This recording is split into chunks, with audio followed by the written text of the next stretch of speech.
highlighting history of suburban Sydney with the St Peter's Cooks River History Group. Our aim is to preserve and promote local history. We are based at St Peter's in Sydney's inner west. Tempe, a suburb in the inner west of Sydney, is located 9 kilometres south of the Sydney Central Business District. The area was first inhabited by Aborigines of the Gadigal clan who called it Bullanaming. The first land grant was made to Thomas Smith by Governor Hunter in 1799. Principal occupations in the area were growing grain, timber getting, maintaining livestock and fishing. In 1835, James Backhouse, a Quaker, visited a small Wesleyan congregation at Cooks River, where about 20 persons assembled in a small hut of split timber, walked to the river and fell in with a party of blacks who were fishing. One of them had a canoe made of a large sheet of bark. The man and his wife were seated on their knees in the canoe, in which they had a fire on a flat stone. He used a spear made of a long stick with 4 long wooden prongs. In 1836, Alexander Brodie Spark, a merchant of early Sydney, built a rural retreat on the southern bank of Cooks River, which he called Tempe. His stables were on the northern side of the river, so all his visitors were rowed across by his ex-convict servant, Willie the boatman. The suburb was named after Spark's house. The original village of Tempe was on the northern bank of Cooks River and the eastern side of Prince's Highway, originally called Cooks River Road. Smith's grant passed into the hands of Mr. Robert Campbell Sr., who subdivided and sold it. This led to the establishment of villa estates, or large houses on considerable acreages, such as the Poffel, built by Leslie Dewgood, and Limiston, the home of solicitor Richard Way. The government hoped to supply Sydney with an ample supply of water by erecting a dam across Cooks River. A convict stockade housed the 500 convicts building the dam. The rock was quarried on site, leaving a rock cliff which is now at the rear of Kendrick Park. The dam was completed in 1840. As a means of supplying Sydney with fresh water, the dam was a failure, but it created roads to access the south.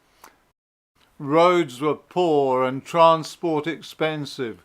One resident commented that, "At the toll bar, payment is demanded. The road is in a most deplorable state. Not a symptom of improvement appears." at a small hut on the road leading to Cooks River, a body of police discovered and apprehended 3 desperate and well-known individuals.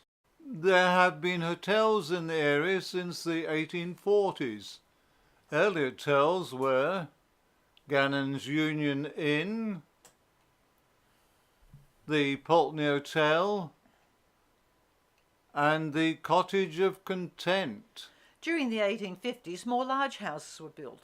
Nelson Lodge, built by publican William Wells, who operated the Lord Nelson Hotel at Millers Point, and Bellevue, built by George Talbot, a wool merchant. Samuel Henry Terry, grandson of the emancipist merchant of the same name, acquired 20 acres on which he built a house called Marionette. Local streets are named after him. In 1857, the Wesleyan Methodists erected a place of worship in Hart Street. In that year, the Poffel was renamed Rugby when a collegiate school was established there by Dr. Savigny. The original Roman Catholic Church in Station Street was in use from 1858.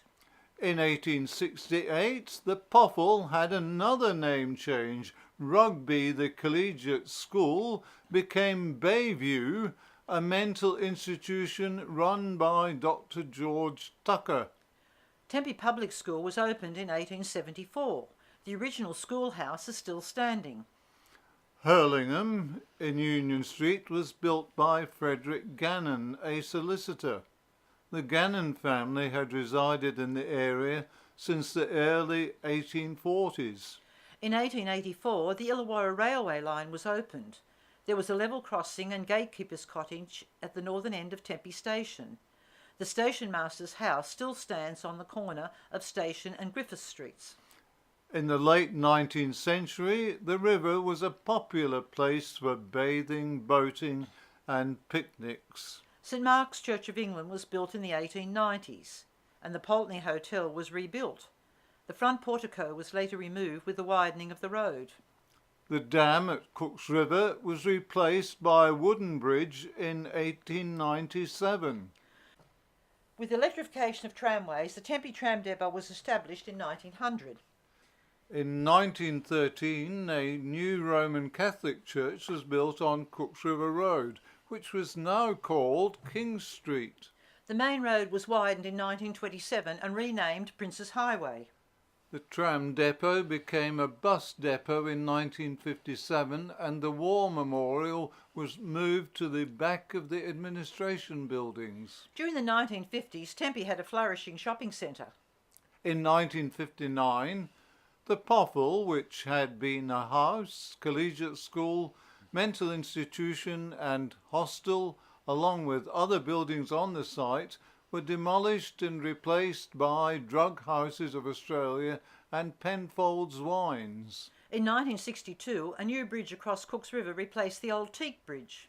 St Mark's Church was in use until the 1970s, when the property was sold.